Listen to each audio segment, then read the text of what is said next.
What happened yesterday? Man, I don't know, man. What happened? I can't even remember. I was too drunk. The city is a strange place. However, once you get used to it, life there should be pretty easy.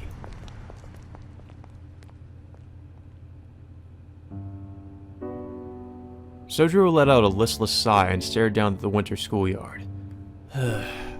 It was unusual for him to get lost in his own thoughts like this, yet here he was. The month in the corner of the chalkboard had changed to December. It was hard to believe that it had already been 10 days since he transferred to the school. The last vestiges of autumn had been wiped away with the turning of the calendar, and the trees in the schoolyard were nearly barren, the ground below them hidden beneath a mat of fallen leaves. Fourth period was classics, and behind the podium at the front of the room, the elderly teacher was droning on about some topic or another. Though Sojiro had finally grown accustomed to the classroom, he was still a long way from catching up to the contents of the classes. Since he lacked the foundation gained from over years of schooling, every single class was a matter of life and death.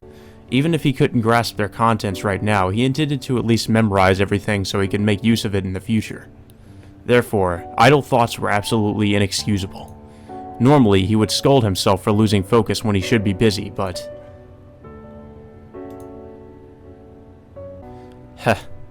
No matter how hard he tried, he just couldn't make himself concentrate. But, what was the source of his distraction? Compared to the mountains, winter in the city was remarkably mild, and even working every day wasn't that hard. Since he wasn't particularly more exhausted than anybody else, that couldn't be the reason. I bet it was Alco. Alco wears everybody out.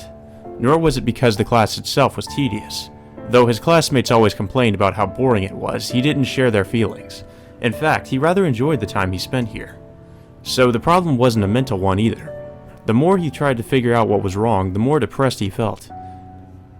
What am I doing? This isn't like me. He scolded himself and turned to face the blackboard. The rhythmic slipping of the chalk lured him towards sleep, but somehow he managed to resist. Still, the fact remained that he simply couldn't concentrate. He sighed heavily and tried to sort himself out. He didn't really want to think about it, but, well, it must have been because of the unbelievable scene he had witnessed last night. Uh-oh. Did he see the hash-slinging slasher? At the chime marking the end of class, the old teacher bowed and left. Almost immediately, all 30 students sprang up from their desks. The clock that had slowed to a crawl around 11:30 now read 12 o'clock sharp. A laid-back atmosphere spread through the room. What is up with Hosuke's face there? What the fuck is he doing? It was the start of lunchtime, the high point of school life, and a brief respite from all the stiff formality of classes. The food served in Misaki High School's cafeteria was notoriously awful. Complaints that such negligence was unacceptable at a private school went unneeded, and the same peculiar dishes clogged the menu day after day. Between the high prices and the lackluster taste, it was only natural that the box lunch faction had become the dominating power within the student body. Yeah, I think I would complain if I was paying a lot to go to a private school and the lunch they served was shit. Especially, I mean, that's I don't know. That's just, I expect shitty lunch from public school, but not private school. And this is coming from somebody who went to public school. Class 2C was no exception. The boys roughly scooted their desks together into a single long dining table, while the girls elegantly split off into cliques of 2 or 3 and started chatting amongst themselves. Neither side wasted even a second of their precious lunch. Their actions might have been different, but they both had the same goal. Only Sojiro remained at his desk, dumbfounded by the flurry of movement happening around him. It had already been 10 days since he transferred into this class, and he still couldn't keep up. "Yo, Sojiro, over here!" A voice called out from the boys' table by the windows. Yep, I thought it might be him. Kinomi Hosuke was waving at Sojiro while leaning back in his chair so precariously that he looked like he might crash to the floor at any moment. His foul mouth and gutlessness often drew criticism from the rest of the class, but thanks to his frank and open personality, nobody could say that they truly disliked him. Though they did worry that he might be a little too frank at times. "Come on, let's eat! I got a whole pile of spring rolls as leftovers from the restaurant yesterday. Unfortunately, when my father saw them, he started going off about how I can't waste things that people give me, so that's all I've got." In short, he was begging for somebody to take pity on him and give him a proper lunch. He and Sojiro worked at the same restaurant, and had known each other from that even before they met in class. He was also the reason that Sojiro was now intimately familiar with the term love-hate relationship. Yeah, get over here, Sojiro. Today's the long-awaited canned food festival. So we're finally doing it, huh? Maybe we should talk about this. Shut up, it's gonna be crazy fun, you'll see. I mean, it might be imitation, but there's still all the canned crab you can eat. It's not some lousy mackerel, that's for sure. Really? Sweet, count me in. Is there enough corned beef for everybody? Or is it first come, first serve? You dolt! That's not something you can just knock back one after another on your own. Only the first serving is any good. Oh wait, okay, I think Tobimaro is talking. If Sojiro joins us, that means everybody gets 7. Not too shabby. By the way, Hosuke, what's with your boxed lunch? It looks tougher than the tin cans. Usually, the boys would pass time by making fun of each other's lunches, but today they were united, as untold numbers of canned goods were stacked in a pyramid in the middle of the table. Apparently, they had all been excavated from the storeroom of a certain student's house, and the expiration date scribbled out with a marker. Uh-oh. That's pretty shady. I don't think I'd want to eat any of that. Does everybody have their can openers ready? Eating is hell, but so are leftovers. We fearless warriors shall conquer those metal demons, even if it means missing 5th period. Spend 5th period on the toilet because you ate something out of date. Oh, and a big thank you to our sponsors, the Downtown McCoy Company and Zhongshan Market. Zhongshan Market. Let's go with that. Oh, just can it already. The boys rallied together and hoisted their weapons into the air. Yes, can openers! Come on, Sojiro, dig in. There are plenty of can openers, if that's what you're worried about. Didn't I tell you yesterday? I'm not interested in being your food taster. Besides, I'm pretty sure at least half of those are expired. Yeah, you're actually kind of doing something wise for a change. Don't eat those. Come on, man, don't be a drag. The sudden outburst of excitement was incredibly suspicious. It was obvious they were just trying to reel in another victim. Food poisoning. Food poisoning. Still, their enthusiasm was infectious, and Sojiro found himself standing up to join them almost involuntarily. But then... Hey, not so fast! Hey, not so fast! How about it, Sojiro? Want to ditch those guys and eat with us? Another party made a bid for his attention. This time it was a girl with short hair. Oh, it was a girl. Wrong voice. This time it was a girl with short hair that beautifully framed her features. And if he recalled correctly, she had invited him to join the track team a few days ago. Sorry, but I'd rather not, if that's alright. He answered her with a pained look on his face. The girl's table was covered in an assortment of fruits he had never even seen before. Huh? What's wrong? Do you hate papaya or something? Don't worry, we've got mango too and coconut. And it's supposed to be a secret, but we've even got our hands on a Yobari King melon. The other members of the fruit group pumped their fists. Yeah! Mabari whatever the fuck melons. Wait, a coconut? Is it edible? Sweet, mango. If there's any left, can I have some? You idiots, meat is all you need. Eating crap like that just makes you weak. The sudden flurry of voices was overwhelming. Yep, so we're not sitting at the girls' table. All I know for sure is that nothing good will happen either way. But even if he said that, deep down he knew that he wouldn't be able to refuse either of them. This wasn't the first time his tenacity to always meekly accept favors from others had caused him to freeze up, unable to make a decision. Since he wasn't accustomed to human altruism, he didn't know when it was appropriate to turn it down. In the midst of his confusion, somebody slapped him on the... Okay. Shoulder. What the fuck? That was weird. One word just was omitted there. Just ignore them. If you go along with every idiot here every time they ask you to do something, you'll just end up ruining your life. It's okay to reject people, you know? And you lot, stop trying to lead this poor lost lamb astray, okay? An inappropriately threatening voice boomed out from behind him and echoed through the classroom. Vice President? He turned around to see a boy standing about a head taller than him. His swept-back hair was messy yet stylish, and despite his chiseled features, his piercing eyes were filled with contempt. He was a flawlessly handsome young man capable of captivating a room with his presence alone, the exact opposite of the perpetually dopey-looking Sojiro. By all accounts, he should have been met with fear and respect, however. Well, if it isn't the Vice President himself, come to grace us with his presence. I thought you said you were going to set up camp in the cafeteria so you didn't have to look at our stupid faces anymore. Are you lost, Your Highness? This here is the slums where us idiots gather. You should be off sipping tea at a cafe with the beauties from Class A. Maybe he's here for Sojiro again. Jeez, First Lady Aoko and now His Highness Tobimaro. I wonder if he's in trouble or something. Huh? But Sojiro always follows the school regulations to a T, right? Although those are the only rules he doesn't break. Wait a minute, does that mean, Tobimaro, don't tell me you really switched teams after you got rejected by Aoko? Oh wow, he tried to hit on Aoko. That's a bad idea. It was just a bit of good-natured ribbing, but Sojiro still felt a twang of pity for the target of their abuse. On the other hand, the vice president himself didn't show any reaction at all. He simply glanced at the troublemakers with a bored look and raised his voice. I see you guys are as lively as ever. If you've got that much energy to spare, joining the Special Winter Cleaning Corps should be no trouble at all. Come on! As of right now, only one person in the entire school has volunteered. Having everybody in Class 2C on board would be a huge load off me and Aoko's shoulders. It was a thundering bellow, totally at odds with his clean-cut features. A hush fell over the classroom. Part of it was awe toward the vice president, but mostly was because he had uttered those forbidden words. The Special Winter Cleaning Corps. Signing up meant forfeiting part of your winter break in order to clean the old school building, which had been utterly neglected by the previous two student councils, and the mountainous forest in the rear yard. In short, it was torture masquerading as a school activity. It would probably take 3 whole days to finish the job, and it wouldn't even have an impact on grades. In the end, it was simply thankless volunteer work for the student council. That they had found even a single person willing to participate was already nothing short of a miracle. No, we're too weak for that kind of work, so, we'll just go eat in the corner now, okay? Yeah, us too, we're anemic, and if we don't eat this fruit, we'll die, or something. And we already have plans for winter break, so...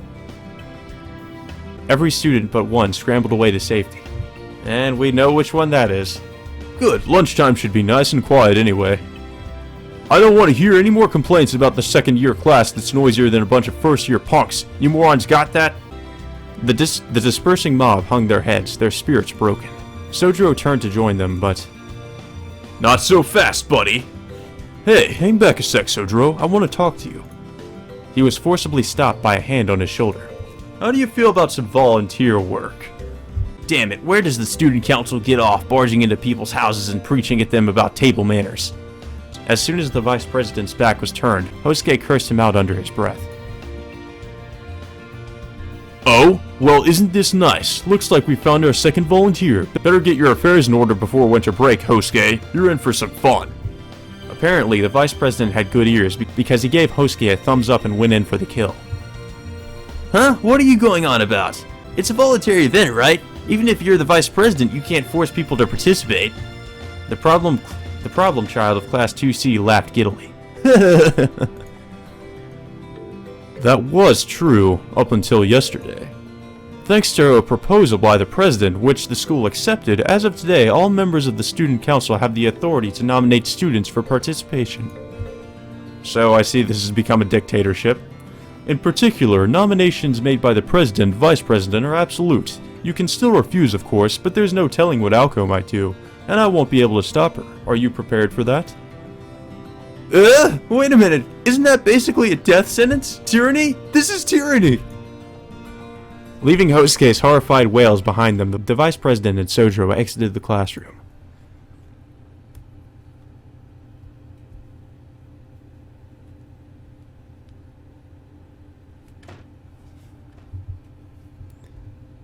You've sure got it rough, don't you, Sojiro? And you sure have a lot of free time, Vice President.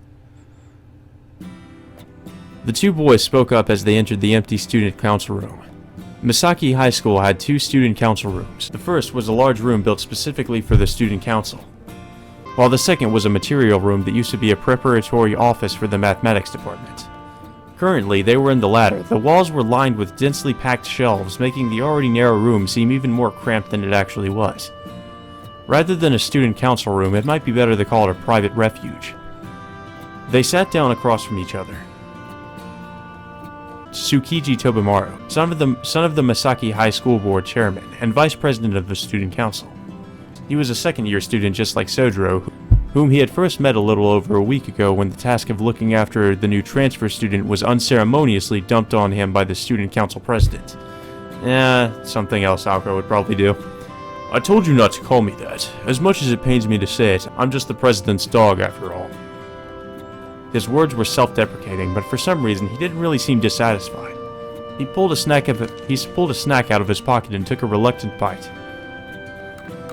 The 100-calorie energy bar's convenience was counterbalanced by its flavor. He was doing his best to choke it down. I see, but you shouldn't say that, Tobimaro. Sojiro had a serious expression on his face. Huh? Why not? You just shouldn't. It's a bad comparison, because dogs are scary. Even though you grew up in the mountains, you're scared of dogs? I'm scared of most animals, but dogs are in a league of their own. There's nothing worse than a pack of wild dogs. Not only are they fast, they're incredibly tenacious. As long as they're breathing, they'll chase you no matter where you run. He unwrapped his lunch as he spoke. Inside the bright green cloth were 3 beautiful triangular onigiri. I'm shocked. What do you mean? No, sorry. It's just the first time I've seen such otherworldly onigiri. I was speechless. You lost me. I think most things lose, Sojiro. It's pretty much lost in general most of the time. I'm praising you, dummy! Phrases that could be interpreted multiple ways always fell flat against Sojiro. He didn't have the sensitivity to break down euphemisms and subtle sarcasm. Nevertheless, he rarely asked for clarification like he did just now. Tobimaro suspected he had a tendency to only follow up on things he was personally interested in. By the way, is that thing any good? It looks like a hardened stick of flour. Sojiro was staring at the energy bar, curiosity glimmering in his eyes. It's not terrible, but it's not good either. Here, you can try it if you want. Humans should never hold themselves back, especially when it comes to life's 3 great desires. In one easy motion, Tobimaro finished off the bar in his hand, put another one down on the table, and picked up an onigiri. It was rude, but Sojiro overlooked it and tried to bite the energy bar in front of him. It sort of tastes like dirt. That's true. I suppose it's an example of what life would be like without any joy. An energy bar is just like life without any joy, according to Tobimaro. I actually haven't tried energy bars before, but I assume they taste like crap. Sojiro grimaced, but dutifully continued eating. Not only was he interested in the unknown, he also made a point to always finish what he started. You don't have to finish it all at once, you know. The entire point of it is that you can eat it on the go. Well, that, and the fact that it doesn't even taste that great. It's at least edible and the flavor never changes. Anyway, setting that aside, how are you doing? Are you adjusting well? Ah, yes, thanks to you and Aoko, of course. Tobimaro inadvertently looked away, unable to stomach such a carefree smile. Though Sojiro seemed absent-minded, he was capable of making some stunningly honest expressions. For someone as selfish as him, it was a little toxic. So that's why Aoko is always avoiding him, huh? He grumbled to himself a bit and bit into the onigiri he'd taken. The cooled rice was surprisingly tender. Hey, wait a minute. The only one looking out for you has been me, right? All Aoko did was come up to me on the day you transferred here and tell me that you're annoying and that I should keep an eye on you. That's it. Why are you getting so upset? It's just that the only one protecting you from the shadows this whole time has been me. All Aoko's been doing is sitting in the student council room digging up dirt on people. I've been breaking my back while she... He realized how ridiculous he was being and cut himself off. Sojiro was right. He didn't have any reason to be angry. Well, whatever. If she hadn't done that, we wouldn't be here today. Hey, why do you think she pushed this role off onto me, do you know? Because you're the vice president, I guess? Tobimaro's beautiful face darkened. Hey now, do you think it's normal for the vice president of the student council to spend all his time on a single transfer student? Damn it, you can just ask her yourself when you get the chance. Then you'll understand what she's really like. I think Sojiro's too stupid to comprehend what she's really like. He took another bite out of the onigiri while muttering curses to himself. It was like a work of art, dry yet at the same time fresh and tender. What subtlety!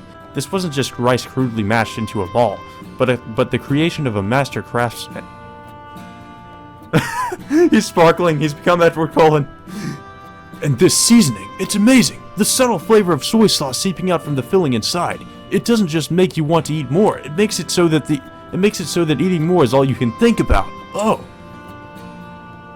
Tobimaro, you know you're saying that all out loud, right? Sorry, I lost myself for a minute.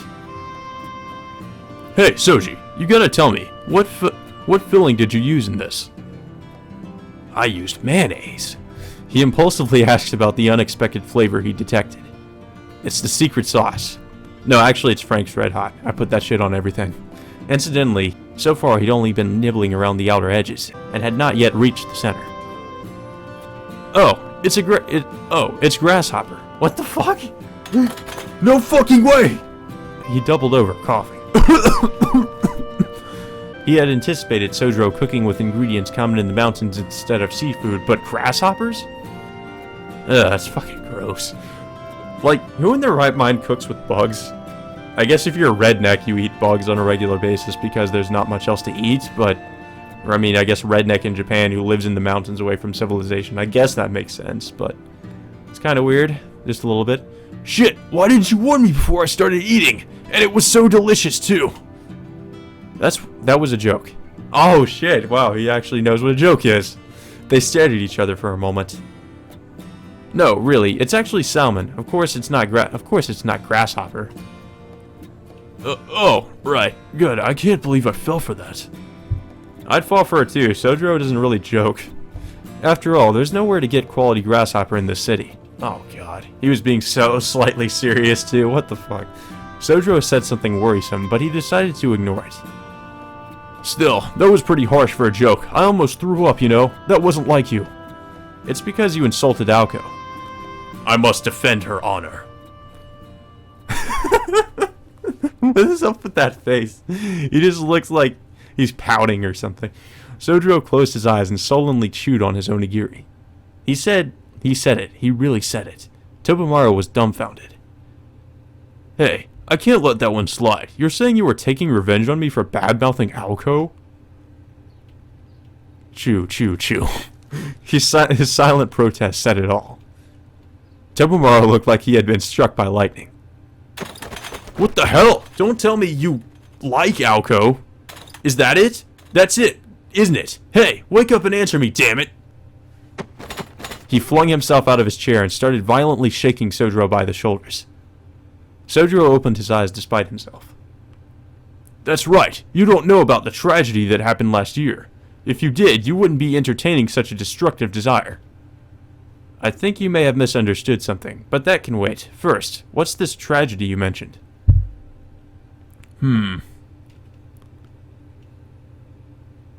Tobimaro came to his senses with a start. After thinking about what to do for a bit, he plopped back down into his seat.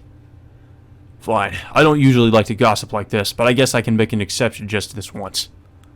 He reassured his conscience by telling himself it was all for the sake of Sojiro's bright future.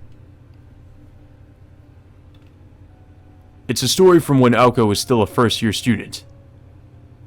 Back then, we had all just entered high school, so nobody knew what her personality was like yet. We only knew she was incredibly beautiful. Of course, the guys were ecstatic. Little did they know that their excitement would soon be for an entirely different reason.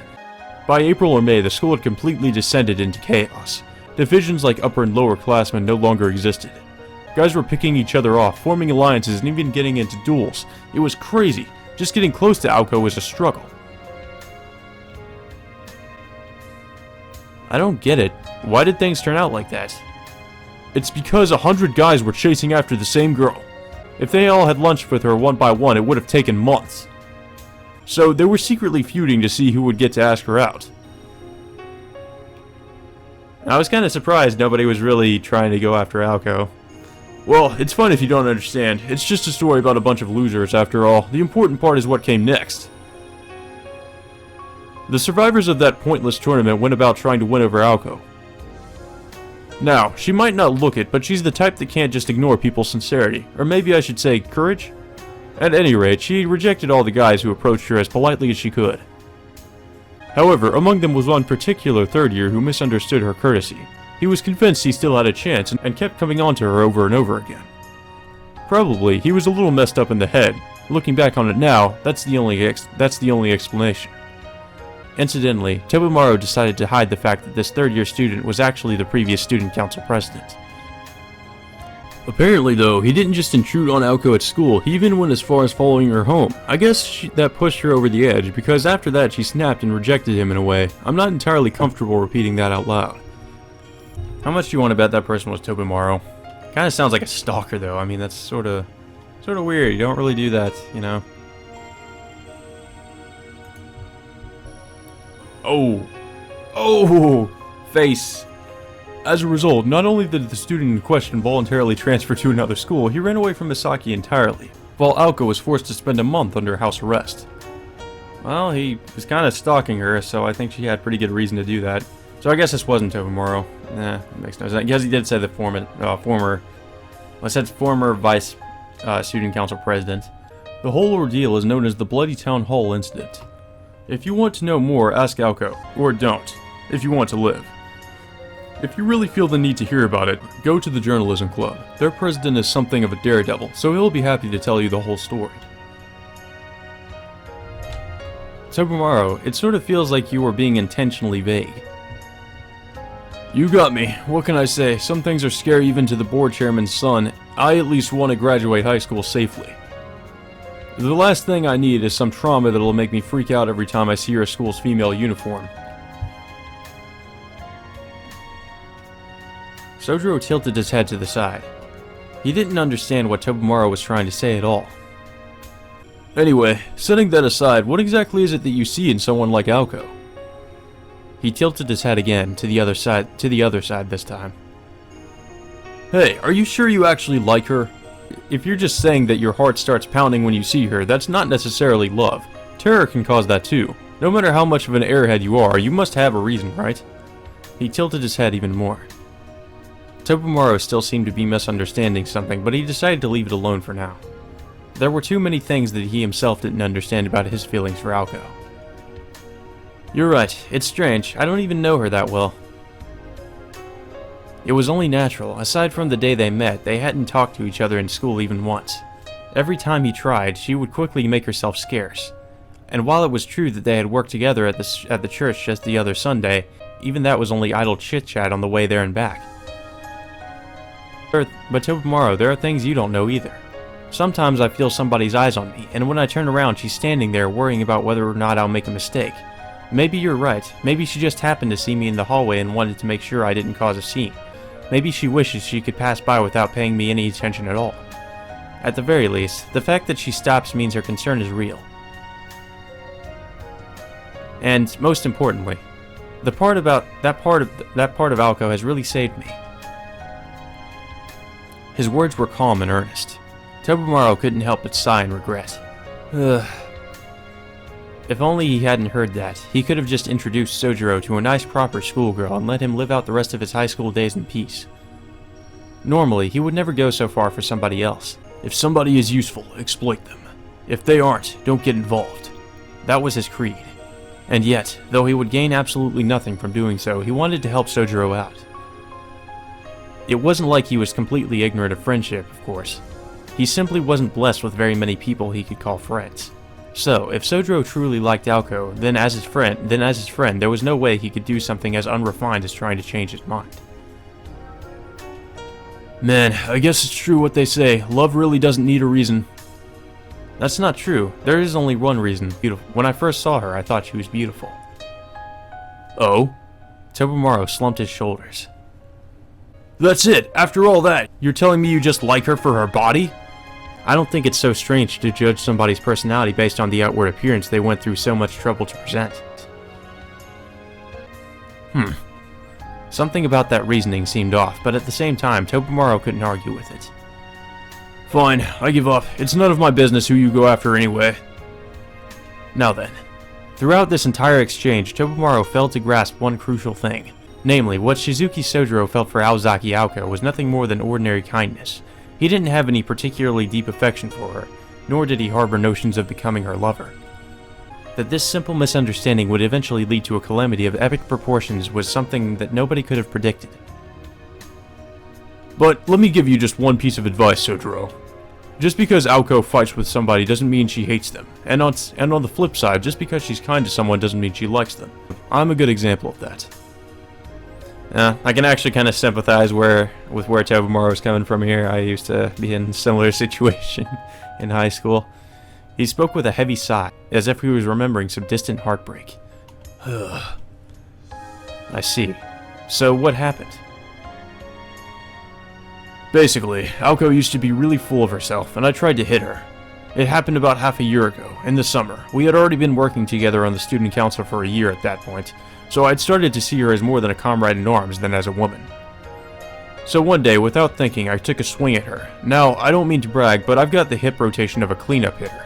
I was so certain it would be my victory. He trailed off with a far-off look in his eyes. At any rate, the next day I came to the student council room fully prepared to be treated as an enemy, but Aoko was acting the same as always.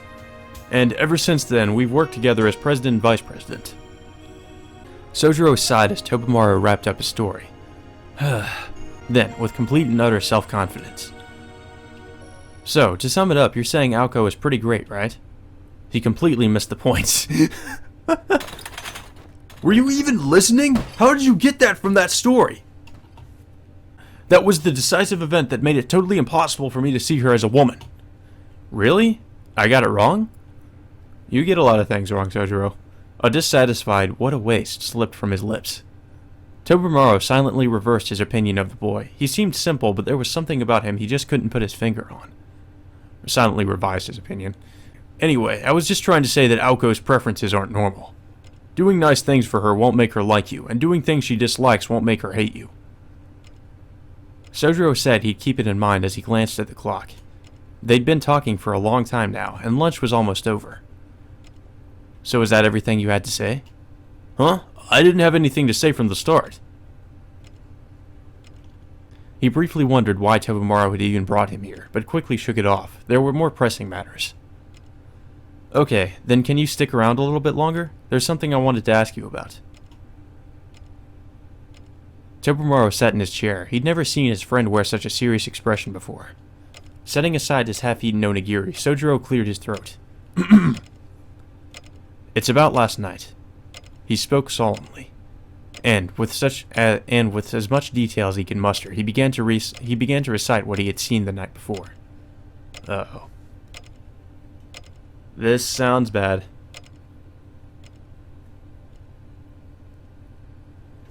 Sojiro, are you there?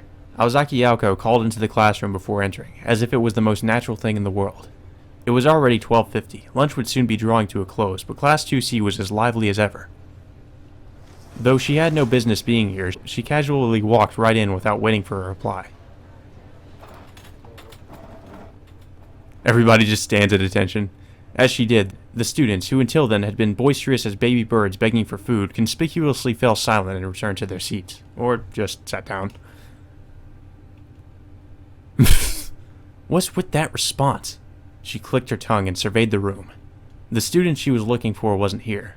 Since he didn't really stand out much, she thought he might just be lurking in the corner somewhere, out of sight, but it seemed that wasn't the case. Hey, Arasado, where's Sojiro? He should be in seat number 12. Her voice was calm and professional. Huh? Me? I think he left with His Highness a little while ago.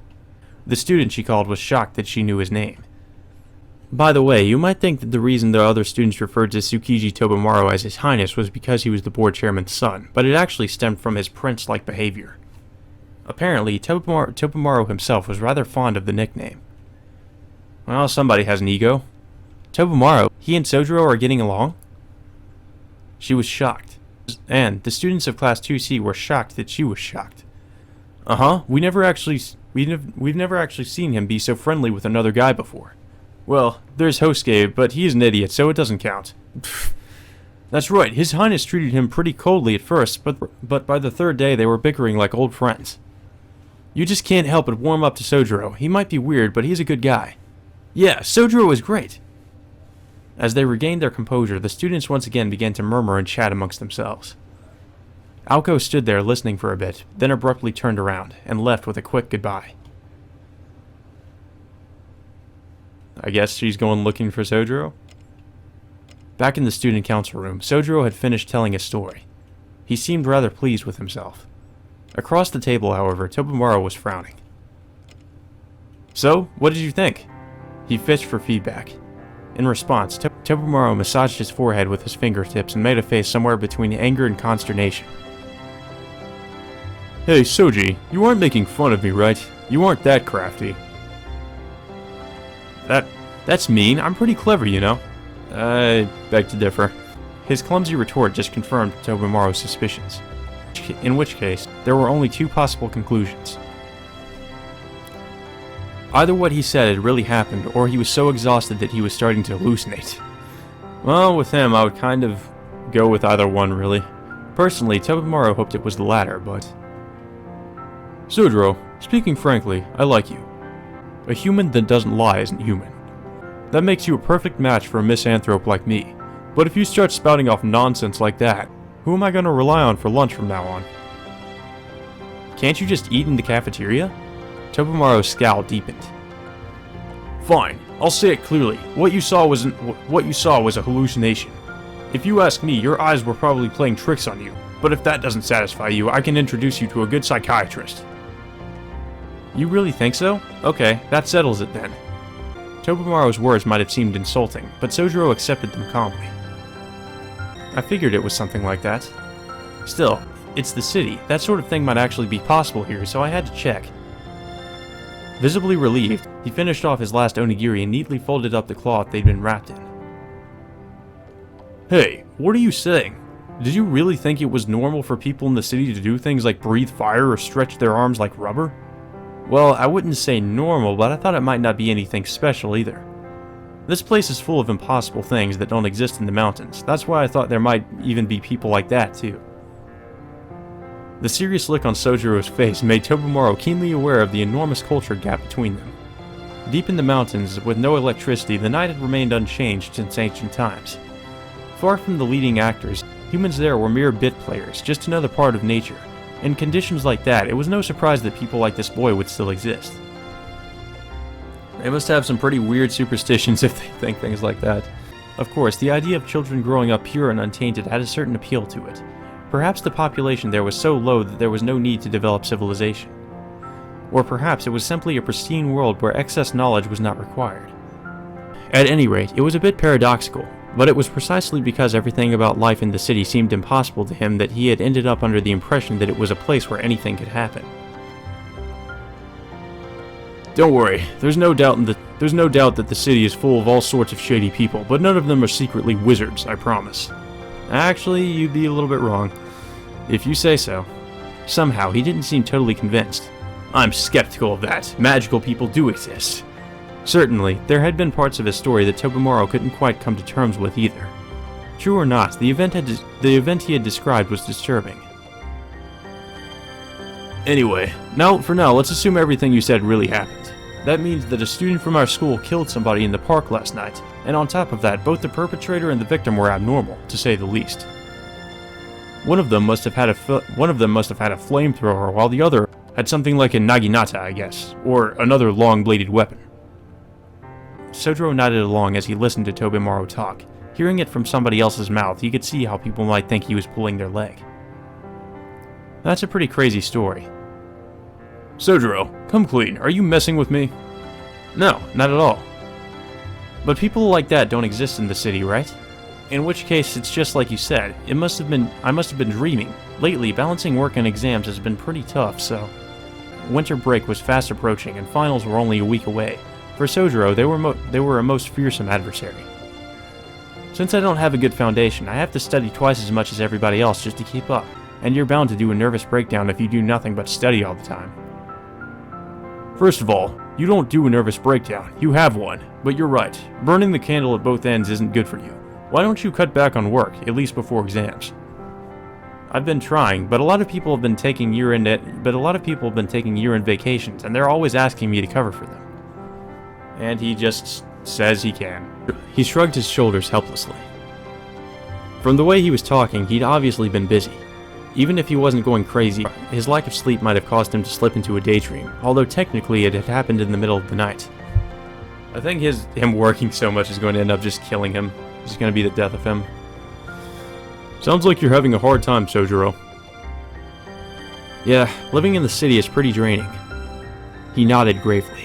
However, the fact that he didn't look even the slightest bit tired was troubling. I don't know how he's not tired. I'm a little amazed you never complain about it. Are you the stoic type or something?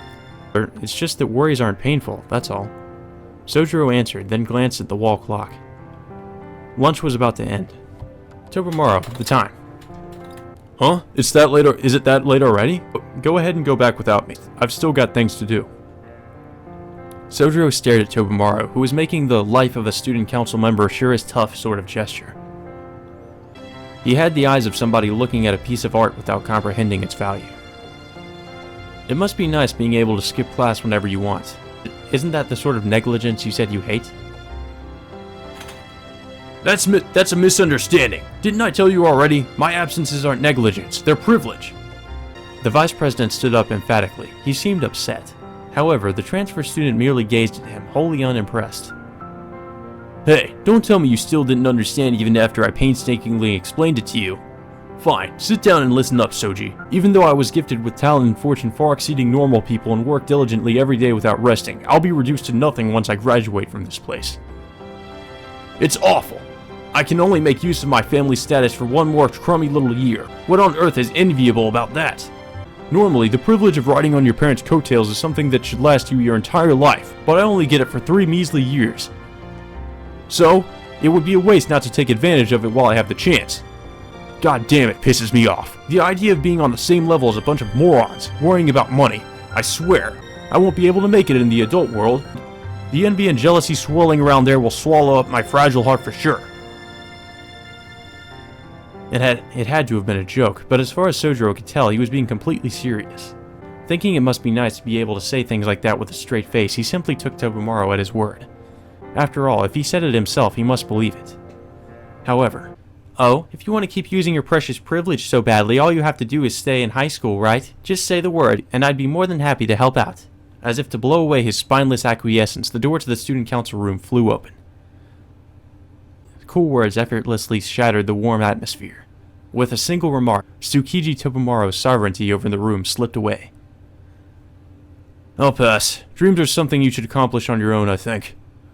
I see. In that case, don't get so excited about such embarrassing things. I can hear you all the way out in the hallway, Mr. Vice President. Yep, I knew that was her.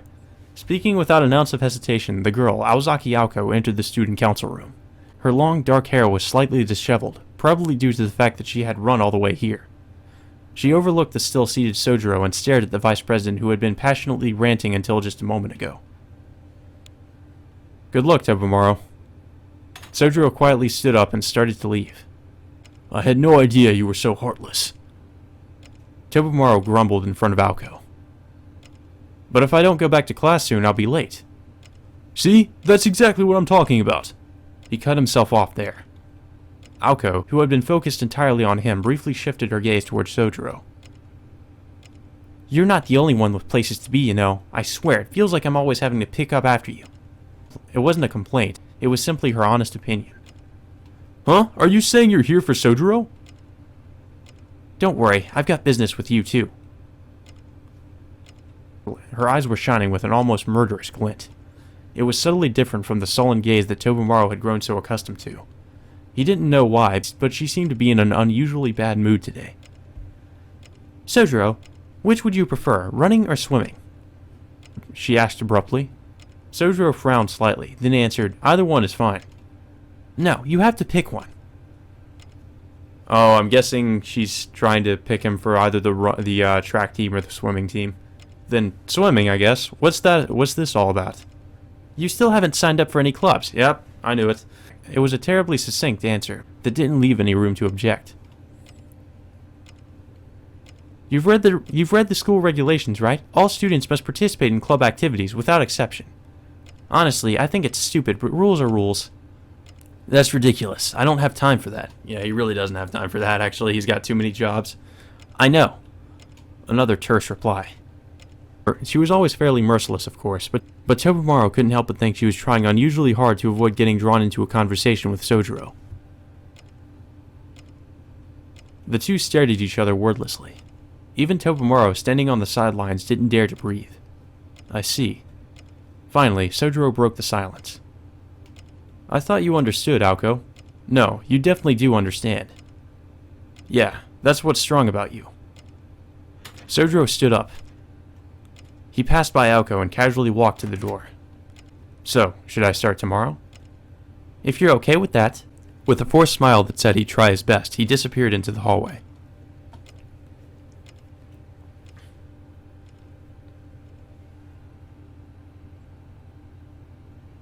Watching that series of events play out before him, Tobimaro felt a profound sense of admiration for Sojiro. Judging from her behavior, Aoko was clearly trying to make him angry. However, in response to her provocation, he had simply given her an evasive answer, or at least Tobimaro had no idea what he was trying to say, and left, all without any sign of losing his temper. Even Sojiro must have felt some measure of discontent, being treated like that. The fact that he didn't show it made Tobimaro feel like he had just seen a performance of the highest order. Hey, President, what did he mean by that? What's strong? He looked at Aoko, his confusion written on his face. She was glaring intently at the wall, absolutely motionless. Aoko? No response. Hey, President! Aoko! Lady Aoko! Hey, are you listening to me? Aozaki Aoko! Shut the hell up! And don't call me that! Her furious shout echoed through the student council room. It was a beautiful, deafening sound. Tobimaro's fervent speech from earlier paled in comparison. You're one to talk! He shouted back at her reflexively. Maybe his ears were still ringing, or maybe he was just the type to answer a shout with a shout. No wonder you can't get a boyfriend. So have you finally snapped out of it? Man, she should probably hit him for that. I could hear you just fine, thanks. I was ignoring you because you were annoying, and shutting you up seemed like too much trouble. Why you? Are you calling me a mosquito or something? Of course not. A mosquito would be easier to get along with. Oh. Shots fired. Oh? And what's that supposed to mean? I would think just what she said. I mean, no matter what we say, we'll never see eye to eye. In which case, talking is meaningless, right? It's practically the same as dating. Okay. I don't see how, but whatever. Apparently, as far as Aoko was concerned, lovers were just people who wasted their days whispering sweet nothings in each other's ears. The real question is, how much is a meaningful conversation worth to you? But whatever, you're being awfully harsh, don't you think? Just a little. This isn't a situation where I can afford to be courteous. What a strange thing to say. These past 2 years I can't recall you being courteous even once. It was when you weren't around. I see. So that's it. You're still mad about what happened back then, aren't you? There was only one thing he could be talking about. Namely, the incident that occurred in the student council room that summer. What are you talking about? That's ancient history. You shouldn't be wasting memory on something so trivial. You've got few enough brain cells as it is. Oh. Damn, son. As they talked, the bloodthirsty aura she was emitting had slowly begun to fade, and her normally sharp eyes took on a rarely seen softness. Probably, Tsukiji Tobimaro was the only person who had ever witnessed this side of her at school. Sorry, I want to forget it, really. It's just that Soji spouted some nonsense earlier that dredged it up. Shit, now that I think about it, this is even the same room, isn't it? Despite his grumbling, he had a wistful, almost nostalgic look on his face. Aoko, on the other hand, was scowling. Wait a minute. You told him about that? Well, yeah, but only up to the part where I tried to punch you for mocking my candidacy for student council president and called me a born follower. She sighed in relief. Apparently glad he hadn't heard the end of the story. Though the reason was a mystery, even to herself. That really was a great punch. I didn't even see it coming. My body just reacted instinctively. By the way, did I really say all that scary stuff?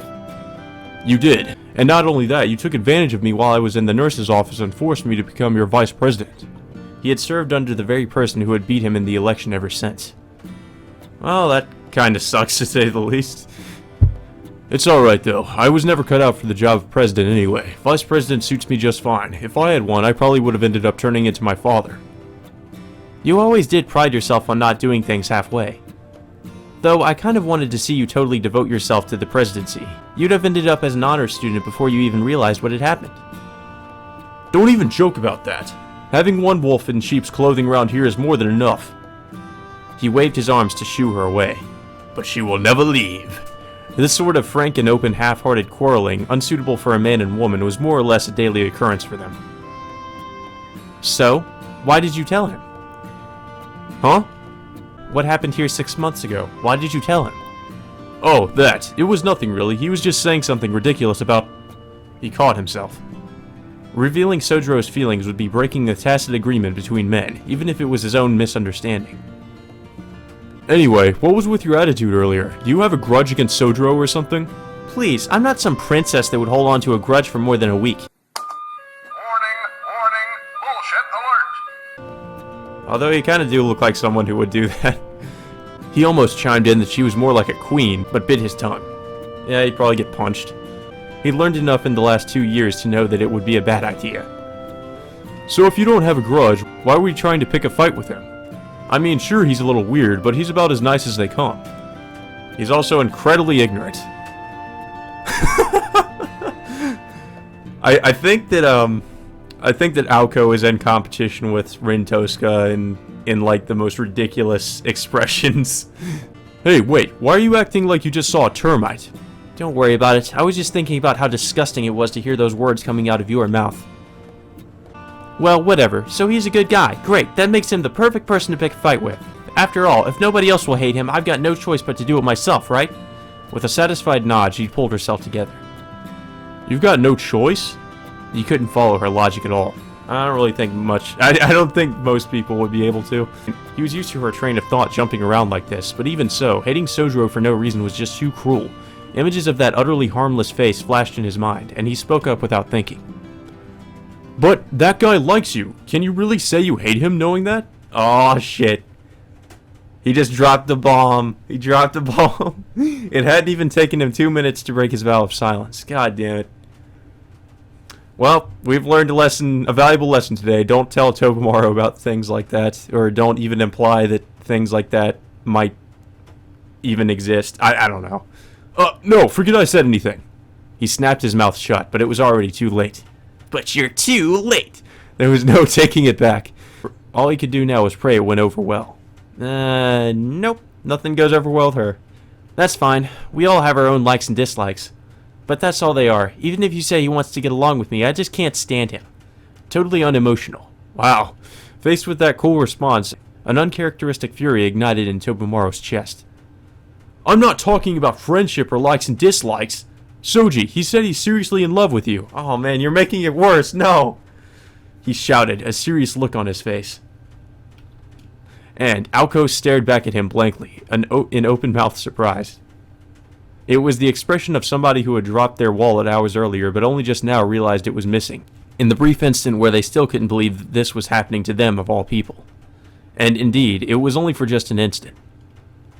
So, she answered coldly, as if it wasn't anything important, as if she was asking what on earth it had to do with her. So, are you a demon or something? Here, I'll say it again in case you didn't hear me the first time. He had given up paying lip service to his unspoken promise with Sojiro, and was firing back with everything he had. Don't care, not interested. She ruthlessly, earnestly cut him down. He tried to come up with a fitting name for the fiend in front of him, but for the sake of all the boys at school still bravely nursing unrequited loves, but there was nothing that even began to do them justice. I see, so that's why you told him that story. Who knew His Highness could be so considerate? You must have spilled the beans on all those nasty rumors about me, right? A sinister smile crept across her face. That's like Aoko's rape face right there. Tobimaro repented to God, wherever he was, for forever bringing up her love life. Considering it's you, that was a good call. I'll praise you for it, so why don't you tell me everything you said, okay? He really wished she'd stop hiding her thirst for blood behind a smile. I only mentioned your masterpiece and the incident that happened in here. She seemed satisfied by his timid answer. Good. Sometimes that sort of gossip can be useful. It scares away annoying people, but it'll be troublesome if you spread it around thoughtlessly, so watch yourself from now on, okay? Her syrupy sweet smile sent shivers down his spine. If it had been written down, there definitely would have been a heart at the end of her sentence. Or some stupid emoji. Whether it was joy or anger, Aoko's speech became impossibly cute when she was gripped in the throes of a strong emotion. He filed away this new information, even though it didn't help him in his current situation. Don't worry, I value my life, so I'm done flapping my gums. Still, Aoko, do you seriously hate Sojiro? He knew full well that it was a topic he should avoid at all costs, yet boldly forged ahead.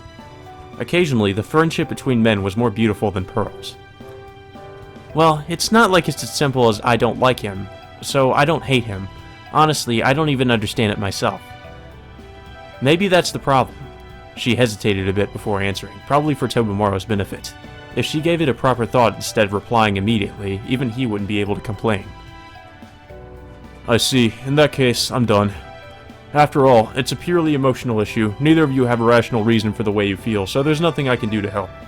Thinking that would be the end of it, he looked up at the ceiling and silently apologized to Sojiro. However, his final words had apparently piqued Aoko's interest. Wait a minute, what did you mean just now? Her almost cheerful tone from earlier had vanished. Tobimaro answered lightheartedly, oblivious to the change. No, it's just that Sojiro said something about not knowing the reason he likes you either. Oh, wait, but what he meant is that he didn't have a reason, I think. Anyway, it was something like that. Since he didn't believe it when Sojiro said he liked her for her looks, he simply left that part out. I'm gonna kill a bitch! He didn't have a reason? Uh-huh. Even though I told him all those rumors about you, it was useless. He kept going on about how you're really worried about him and that you've been such a big help. Honestly, I'm not even comfortable repeating it. All I know for sure is that unlike all the other guys, even after hearing those rumors, he didn't show the slightest indication of backing down. He finally noticed the shift in Aoko's demeanor. She was glaring at the wall like it had murdered her family. After what felt like an eternity, she spoke. What the hell? I feel like I've heard all this somewhere before. She ground her teeth audibly, blinded by rage. It seemed that her hatred was finally boiling over. I love how they added these effects in the visual novel. It just makes everything so much more hilarious. Tobimaro turned to the heavens in despair. Sorry, Sojiro. I think I got you in trouble again. Can you imagine if they added these effects in Fate Stay Night whenever Rin Tosca's angry? Oh god. Like she's just like visually shaking around, or she's like she has the appearance of a demon or something like that. And they have all the effects that they have in this visual novel. Like, can you even imagine the visual novel Fate Stay Night having effects like this?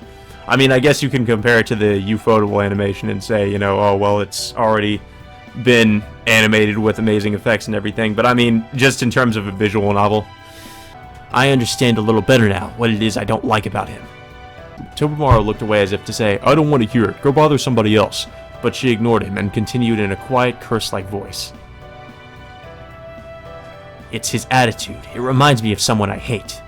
Like, the way everybody treats him as if he's such a great guy, or the way he seems strangely unsteady, or especially the way every little thing he does gets on my nerves. So in the end, she's just randomly venting her anger, huh?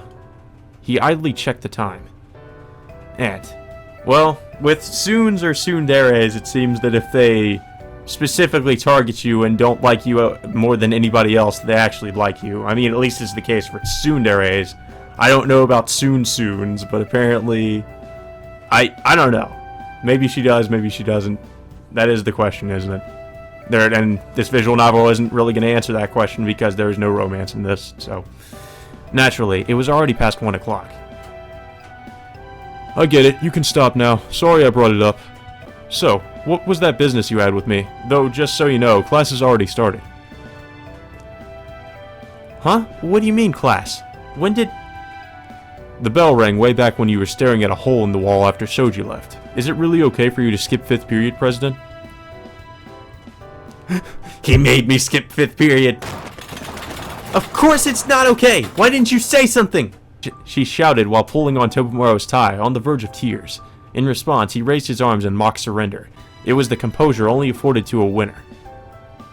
Consider this my revenge for saying that even a mosquito would be more elegant than me. I hope you've learned your lesson, demon. Next time you better think twice before you trample on a man's purity. So you're holding petty grudges as usual. But you know, you're supposed to repay words with words, you rat. With a yank, she cinched his tie around his neck.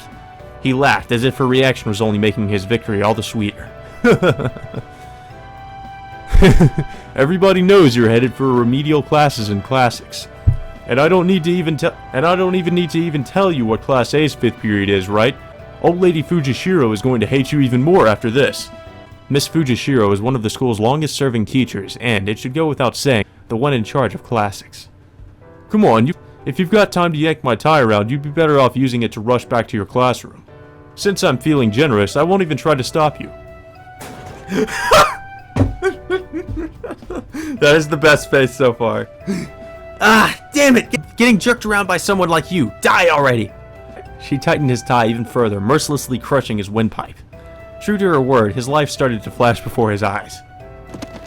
Hey, wait, at this rate I'm really gonna croak. You can still make it if you leave now, you know. It's only counted as an absence if you're more than 10 minutes late. Her eyes darted to the clock. It was currently 1:07. The distance between the second-floor student council room and the third-floor Class A classroom was short enough that she could just barely make it if she ran the entire way. You got lucky, Tobimaro. She hit him with one last parting shot. The fact that he couldn't tell if she was joking or not was slightly unnerving, to say the least. Stick around a bit after school. I really do have a favor to ask you. She was already halfway out of the room by the time the words left her mouth. Oh, goddamn. Finally alone, Tobimaro closed the door, locked it, and sat back down. Jeez, it's never boring with her, that's for sure. He leaned back in the creaky folding chair and sighed. The sky outside the window was bright and pleasant, but in the winter, sunlight weakened early. It wouldn't be long now before the sun's strength faded, and this heartless student council room gradually began to chill. Somehow, all the sensible equipment had ended up in the main student council room, and there was no choice but to get used to the cold. It'd be great if this weather could last forever, though the forecast said it'll be cloudy again soon. After a vaguely suggestive monologue, his thoughts turned to Sojiro. Clouds or sunshine, which one suited him best? In the end, he couldn't come up with an answer.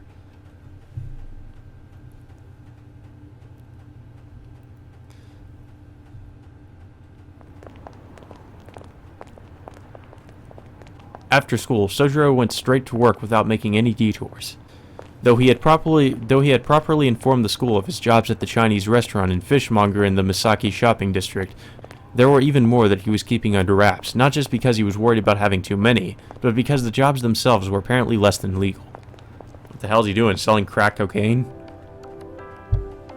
Today's workplace was a prime example, the pachinko parlor near Yashirogi Station. What is, Konami own those pachinko machines? He changed out of his school clothes into the shop's black tuxedo-like employee uniform and got to work sweeping outside the building. Yashirogi was the face of Misaki City, and the area near the station was packed with commercial buildings and bustling shopping arcades. Where people gathered, so too did the things they produced. An optimist would say it was joy and laughter. A pragmatist would say it was money and commerce. And a realist would say it was just a lot of garbage. No matter how much local government worked to build a cleaner Yashirogi, they couldn't defy that basic rule, a rule that went double for this particular kind of establishment. The very nature of the business attracted all sorts of riffraff and rabble, which meant it was necessary to clean the storefront several times a day. And so, Sojiro stood outside in the winter cold, sweeping up cigarette butts, picking up discarded flyers, and throwing away empty cans. Something about it must have reminded him of life in the mountains, because he finished the work cheerfully and without delay. After giving the building's perimeter a quick once-over to make sure everything was in order, he went back inside where it was warm. Overwhelmed by the dazzling lights and sounds and choking on the stench of tobacco in the air, he cut through the main floor and headed toward the office. Manager, I'm done cleaning outside. Good job. Let's see. Next, could you go check out the customer at Unit 40 on the second floor? My gut says she's cheating. The manager was a good-natured former office worker. However, the reason he hired Sojiro, who was obviously still a student, wasn't because he was moved by the sight of a young man making his way in the world alone or anything sappy like that. It was simply because all his other employees had intimidating faces, and he wanted to at least have one person on hand who was actually capable of putting people at ease. Are you sure? I still haven't cleaned the bathrooms. It's fine. Now this lady's parked herself right in the camera's blind spot, so I can't get any proof from here. Since you've had a 100% success rate spotting this sort of thing so far, I want you to take a look and tell me what you think. Sojiro nodded, put away the cleaning equipment, and started making his way to the second floor. This place was a quintessential two-story pachinko parlor. It was basically a community-oriented establishment content to drain the locals of their money little by little without relying on exploitive rules and regulations. But even if that was the management's intention, customers came in all shapes and sizes. Some came just to play for fun, while others were pro gamblers who lived off their winnings, and there were even those who aimed to make money through illicit means. In particular, by using a device that had become prevalent in the mid-80s, they could access the game machine's circuitry from outside, disrupting its programming and making it incredibly easy to hit the so-called 777 jackpot. Naturally, even if the management would prefer to deny entry to such people outright, they couldn't just turn away potential customers without hard evidence. In the service industry, innocent until proven guilty was an ironclad rule. As a result, all they could do was punish those they caught red-handed. However, Sojiro wasn't privy to any of that. All he knew was that they were dishonest cheaters and a nuisance to the management. Aw shit, he's gonna go kick him out. He went upstairs. Compared to below, the racket of the cable radio and game machines here was more subdued. There was 100 units on the first floor and over 80 on the second, and although there were empty seats here and there, it was a pretty good turnout for the evening. He walked to the center aisle where Unit 40 was located and nonchalantly rested against the wall. True to the manager's suspicions, there was a customer showily hitting the jackpot in fever mode. Oh no! Oh no! I know who that is! Oh no! Somehow, he knew she was playing fair the instant he saw her. He still wasn't entirely clear on what made somebody a pro, but if it meant being special, then this woman was definitely the real deal. Her good luck was almost palpable. Basking in the attention of the customers around her, she silently turned the handle again and again. Outwardly, she looked to be several years older than himself. Her green one-piece dress hugged her figure in all the right places, and her slim stocking-clad legs were crossed seductively. More than a gambler, she had the elegance of a model posing for a painting. Short, dark hair with a reddish tinge framed a pair of stylish glasses and scarlet lips. Frankly speaking, she didn't belong here. There were already 4 large containers of balls stacked at her feet, and she showed no signs of slowing down. Looking bored, she took a drag of the long cigarette between her slender porcelain fingers. She seemed somehow familiar. The second the thought popped into his head, the eyes behind the glasses turned to the wall and saw him.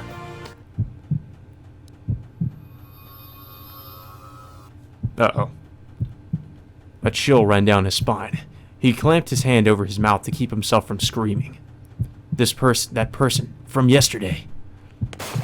He turned tail and fled to the stairs, driven by baseless instinct. All he could think about was getting out of this place as quickly as possible. However, no matter how much he wanted, he couldn't just leave without saying anything. At the very least, he had to check in with his boss first. Manager, I'm going home early. Don't worry, the person on the second floor is fine. Trying desperately not to panic, he crammed his school uniform into a paper bag and bolted out the front door.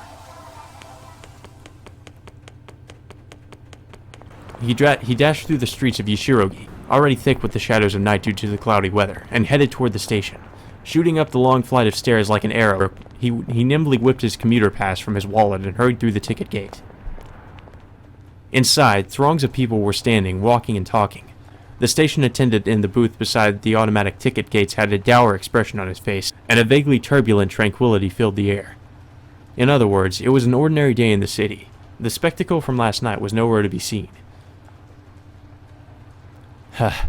He finally caught his breath. The temporary sense of security brought his feet to a halt, and he nervously turned around. Of course, there was nobody chasing him. Now that I think about it, the reason he had suddenly started running had been far too flimsy. To begin with, he hadn't even seen that person's face well enough to know what they looked like.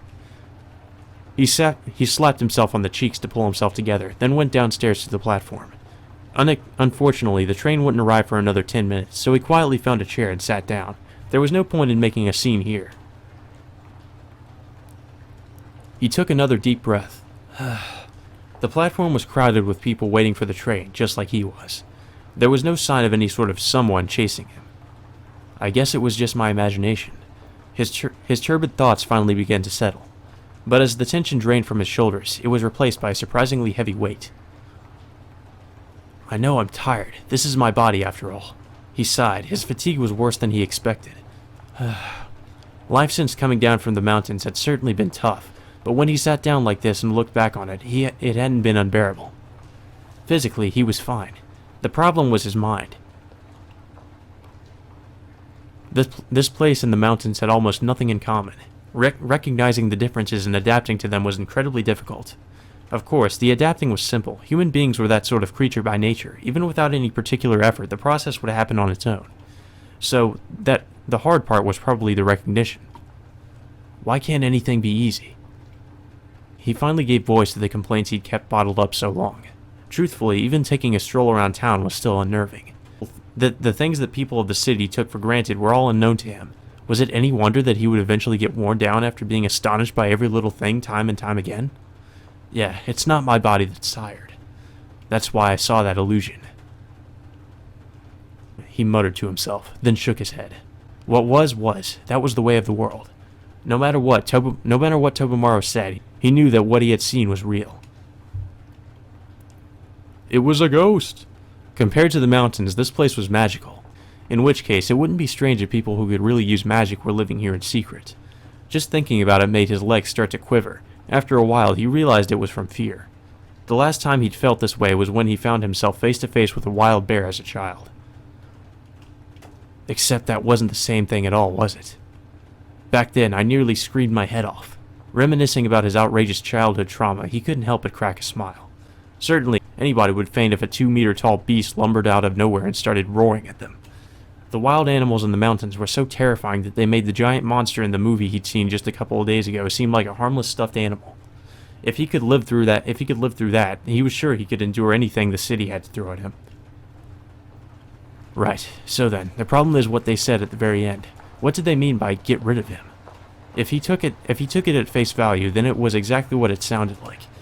But the implications of that were so unsettling it was hard to seriously consider it. Surely he had simply heard them wrong, or perhaps they had misspoken? The rules of the city. Somebody will come to punish me, huh? Even though he said it himself, it seemed like somebody else's problem. He wished he could just write it off as a dream. He sighed and closed his eyes.